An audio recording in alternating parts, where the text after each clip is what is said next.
Hello everyone, আসসালামু আলাইকুম। Welcome back to my channel Ishrajahan blogs. আশা করি আপনারা সবাই ভালো আছেন। আমরাও আলহামদুলিল্লাহ ভালো আছি। দেশ এবং প্রবাস থেকে এই মুহূর্তে ভিডিওটি দেখছেন। আশা রাখি আমার আজকের ব্লগ ভিডিওটি অনেক বেশি এনজয় করবেন। আজকের ব্লগ ভিডিওটি আমি শুরু করছি দুপুর 12:30 থেকে। আর এখন একটু এই যে মেয়েকে যাচ্ছি টুকিটাকি যে কেনাকাটাগুলো আছে সেগুলো করার জন্য।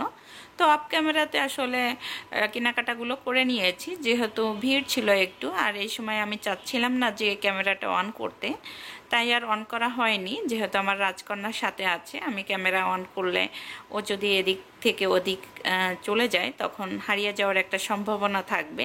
এটা মাথায় রেখে আমি আর কিন্তু ভিডিও করিনি। তো কি কি কেনাকাটা করে নিয়ে এসেছি আপনাদের সাথে একটু শেয়ার করতেছি। তো আমার রাজকন্যার যেহেতু পোশাকটা হচ্ছে ব্ল্যাক কালার, তো এই জন্য তার জন্য কিন্তু ব্ল্যাক কালারের চুড়ি রাবার নিয়ে এসেছি, আর আমার জন্য লাল চুড়ি নিয়ে এসেছি। এগুলো সব হচ্ছে কাচের রেশমি চুড়ি, আর রেশমি চুড়ির ফেমাসটা কিন্তু সব সময়ই রয়েছে। আর রেশমি চুড়ি সবাই কিন্তু পরতে অনেক বেশি পছন্দ করে। সেই ছোটবেলা থেকে রেশমি চুড়ি দেখে এসেছি, তার কদর কিন্তু এখনো পর্যন্ত রয়েছে। অভাবের সংসারে মেয়েকে চাইলে আসলে পুরো পৃথিবীটা দিতে পারবো না, কিন্তু পুরো পৃথিবীটা দেওয়ার চেষ্টা করি। যে ও যতটুকু চায় তার থেকে দ্বিগুণ দেওয়ার চেষ্টা করি মা হিসাবে। তো আমাদের কিন্তু স্বাদ আছে, সাধ্য অত নাই। তারপরেও আমার যেহেতু একটা মাত্র রাজকন্যা, আমি চাই যে ও সবসময় হ্যাপি থাকুক। এই ছোট ছোট জিনিসে ও অনেক বেশি হ্যাপি থাকে, এটা আমার কাছে কিন্তু বেশ ভালো লাগে। বাহিরের থেকে আসার পরে আমি কিন্তু একটু রুমগুলো চেষ্টা করছি গোছানোর জন্য। তো আমার রাজকন্যাটা যেহেতু দুষ্টু প্রকৃতির, তো সবসময় কিন্তু এই যে রুমগুলো একটু নষ্ট করতে পছন্দ করে। আর এইদিকে কিন্তু সে ঘড়ির অ্যালার্ম দিয়ে রাখছে যে সে কখন কোন কাজ করবে। খুব দুষ্টু প্রকৃতির। তো আমি আসলে রুমগুলো সুন্দরভাবে গুছিয়ে রাখার চেষ্টা করি, কিন্তু গোছানো থাকে না। তো আপনাদের সাথে একটু গোছানো রুমগুলো একটু শেয়ার করলাম। আর এইদিকে চলে আসলাম সেহরিতে আজকে কি কি রান্না করব সেই রান্নাগুলোর আইটেম বের করার জন্য। তো আজকে ভাবছি যে একটু খাসির মাংস রান্না করব। আর খাসির মাংসর পরিমাণটা কিন্তু খুবই কম ছিল, যেহেতু আগের দিন খাসির মাংস রান্না করা হয়েছে।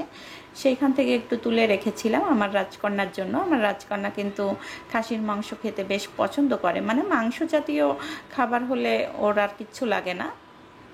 তো আজকে ভাবলাম যে আমার রাজকন্যার জন্য একটু খাসির মাংস রান্না করব। তো এই যে আমি ফ্রিজ থেকে বের করে নিচ্ছি।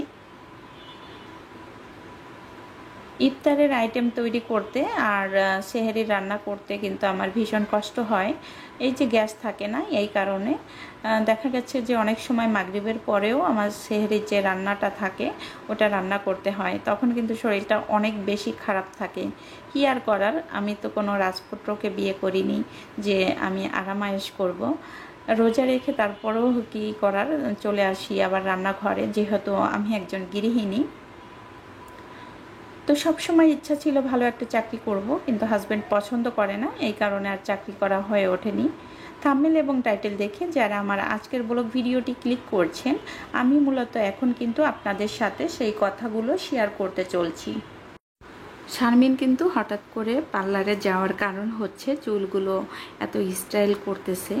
এর মূল কারণ হচ্ছে শারমিন সিঙ্গাপুরে যাবে। তো সিঙ্গাপুরে গেলে নিজেকে এখন স্মার্টভাবে তৈরি করতে হবে।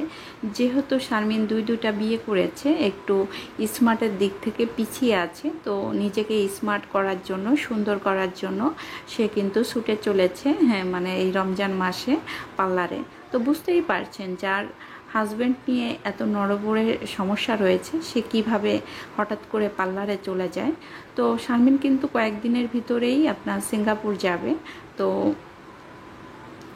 এই সুবিধাটা কিন্তু মূলত নিচ্ছে বিল্লালের সিঙ্গাপুর যাবে, মানে ওরা চাচ্ছিল যে ইউরোপের কোনো দেশে ঢুকবে। এই কারণেই কিন্তু বিল্লাল শারমিনকে শ্বশুরবাড়ি থেকে নিয়ে এসেছে, মূলত একটা ঝামেলা পাকিয়ে। ইদানিং দেখতেছি যে বিল্লাল কিন্তু নিজেকে ধোয়া তুলসী পাতা রূপে রূপান্তরিত করতেছে, কিন্তু কিছু ভিউয়ার্সরা আছে যারা বিল্লালকে একদমই পছন্দ করেন না, তারা কিন্তু মূলত বিল্লালকে বলছেন যে আপনার কথা আমরা বিশ্বাস করি না। তো যেহেতু বিশ্বাস করে না, এর জন্য আজকে কিন্তু বিল্লাল তার বোনের শ্বশুরবাড়ি থেকে এসেছিল, তারা কি বলেছিল সেই ভিডিওটা ছাড়ছে। এতে আমি বুঝলাম না বিল্লাল নিজেকে কি প্রমাণ করতে চেয়েছে, সে কি আসলেই ধোয়া তুলসী পাতা?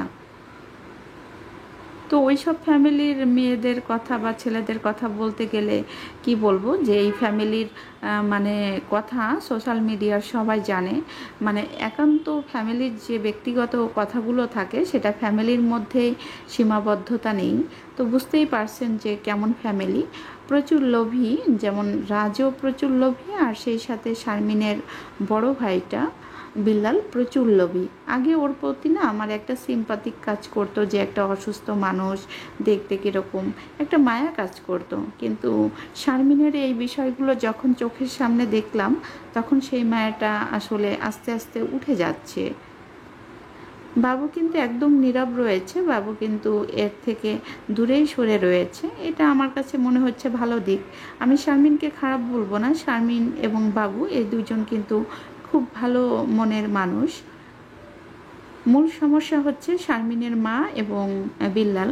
তো এই দুজন কিন্তু মূলত চাচ্ছে শারমিনের ইনকাম খাওয়ার জন্য। শারমিন এখন আর কিছু বুঝবে না, যখন শারমিনের ইনকাম সোর্সটা কমে যাবে বা থাকবে না, তখন শারমিন নিজেকে প্রতি পদে পদে চিনতে পারবে যে তার ভাই আসলে তাকে কতটুকু ভালোবাসছিল বা তার থেকে কতটুকু সুবিধা নিতে চাচ্ছিল। তখন বুঝবে।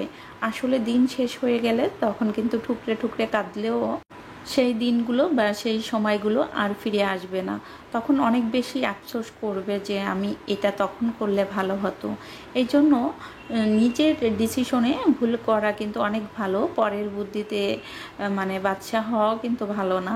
দেখা গেছে যে সেই বাদশাত্ব কিন্তু থাকে না। তো এই জন্য আমার মনে হয় প্রতিটি মানুষ তার নিজের চিন্তাভাবনাগুলো নিজেরই করা উচিত। আজকে ইফতারের আয়োজনে আমার রাজকন্যা কিন্তু আমাকে অনেক বেশি হেল্প করতেছে। আজকে ইফতারটা কিন্তু খুবই সাদামাটা, যেহেতু তোমাদের ভাইয়া বাসায় নেই।